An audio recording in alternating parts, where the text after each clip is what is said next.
Hi hello నమస్తే welcome back to our channel. ఏం చేస్తున్నారండి? ఈరోజు నేను చక్కగా మన కోసమని ఈ కాబూలీ శనగలు ఉన్నాయి కదండి, వాటితో మంచిగా మన ప్రసాదాలకైనా లేకపోతే మనం కొంచెం తినటానికైనా చాలా టేస్టీగా ప్రిపేర్ చేయబోతున్నాను. ఇంకా ఆలస్యం ఎందుకు, వచ్చేసేయండి. మనం ఇప్పుడు కాబూలీ గుగ్గిల్లాగా అట్లా ప్రసాదాలకైనా దేనికైనా తినడానికి బాగుండే విధంగా మనం ఇప్పుడు ప్రిపేర్ చేసుకుంటున్నాం అండి. దానికోసం ఏంటంటే నేను ఈ కాబూలీ శనగ ఉన్నాయి కదా, వీటిని ముందు రోజు నైట్ అంతా కూడా బాగా వాటర్లో సోక్ చేసి నైట్ అంతా ఓవర్ నైట్ అంతా కూడా అందులోనే ఉంచాను. ఇప్పుడు బయటికి తీసి ఒక 3 సార్లు శుభ్రంగా మంచినీళ్ళతో వాష్ చేసుకున్నాను. వీటిని మనము ఈ రైస్ కుక్కర్లో వేసేసి ఉడికించుకుందాం. ఇదిగోండి, ఈ కప్తో తీసుకున్నాను నేను 2.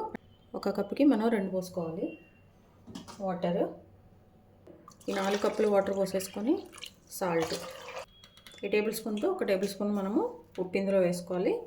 స్టవ్ పైన పెట్టేసుకొని మనము ఒక 2 నుంచి 3 విజిల్స్ వచ్చే వరకు మనము దీన్ని చేసుకోవాలండి. మీడియం ఫ్లేమ్ మీద ఒక 2 నుంచి 3 విజిల్స్ సరిపోతుంది. ఇదిగోండి, మనం ఇట్లా మంచిగా 2 విజిల్స్ తర్వాత మనము ఈ శనగల్ని మనం ఇట్లా స్ట్రెయిన్ చేసుకోవాలండి. ఇందులో వాటర్ అంతా పోయే విధంగా మనము స్ట్రెయిన్ చేసుకోవాలి.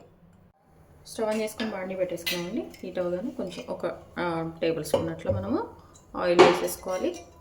ఆయిల్ కొంచెం హీట్ అయిన తర్వాత ఇదిగోండి, మనము ఈ పోపు ఒక 2 టేబుల్ స్పూన్స్ మనము ఈ పోపు దినుసులు వేసుకోవాలండి. జీలకర్ర, ఆవాలు, పచ్చిపప్పు అండ్ మినపగుండ్లు అండి. ఇవి తాలింపు గింజలు ఒక 2 టేబుల్ స్పూన్స్ వేసుకోవాలి.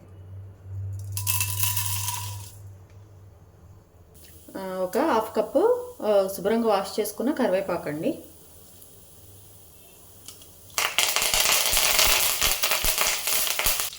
పచ్చిమిర్చి ఒక 4 అండి, ఇట్లా కట్ చేసుకున్న ఇవి కూడా వేసేసుకోవాలి.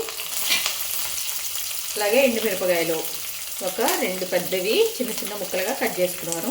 ఇవ్వండి, మన తాలింపు మంచిగా అయిపోయింది. ఇందులో మనము శనగలు ముందుగా మనము స్ట్రెయిన్ చేసుకున్న శనగలు ఉన్నాయి కదండి, ఇవి వేసేసుకుంటున్నాము.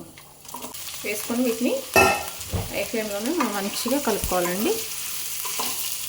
కొంచెం పసుపు కూడా మనము యాడ్ చేసుకున్నాక ఒకసారి మంచిగా మిక్స్ చేసుకోవాలి.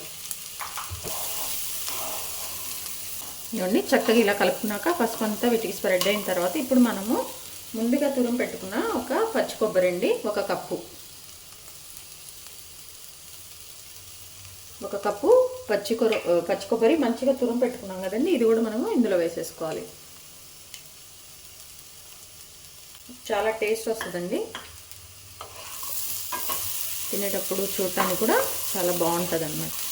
మంచిగా ఇదంతా మిక్స్ అయ్యే విధంగా మనము దీన్ని మిక్స్ చేసుకోవాలి.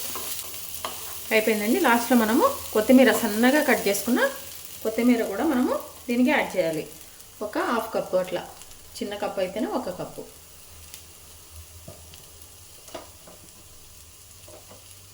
చక్కగా అయిపోయింది మన కాబూలీ శనగ. టేస్ట్ మాత్రం అదిరిపోయిందండి. ఇట్లా చక్కగా చేసుకొని ప్రసాదాలకైనా లేకపోతే చాలా హెల్తీ కాబట్టి మనం కూడా ఇట్లా వీకెండ్స్ కానీ ఎప్పుడైనా చేసుకొని తినొచ్చు అనమాట. అయిపోయిందండి, ఇంకా స్టవ్ ఆఫ్ చేసుకోవటమే. చూసారండి, మన శనగలు చాలా మంచిగా ఈ శనగ గుగ్గిళ్ళు అనొచ్చు, ఏదైనా కానీ మంచిగా ప్రిపేర్ చేసుకున్నాము. టేస్ట్ అయితే అదిరిపోయిందండి, అన్నీ పర్ఫెక్ట్గా సరిపోయినాయి. దీన్ని కొబ్బరి యాడ్ చేసేసరికి ఇంకా అమోఘంగా ఉంది. తప్పకుండా ట్రై చేయండి. మీ విలువైన సమయం కేటాయించిన వీడియోస్ చూస్తున్నందుకు మీ అందరికీ ధన్యవాదాలండి. మీకు నచ్చినట్లయితే like, share, subscribe. Thank you.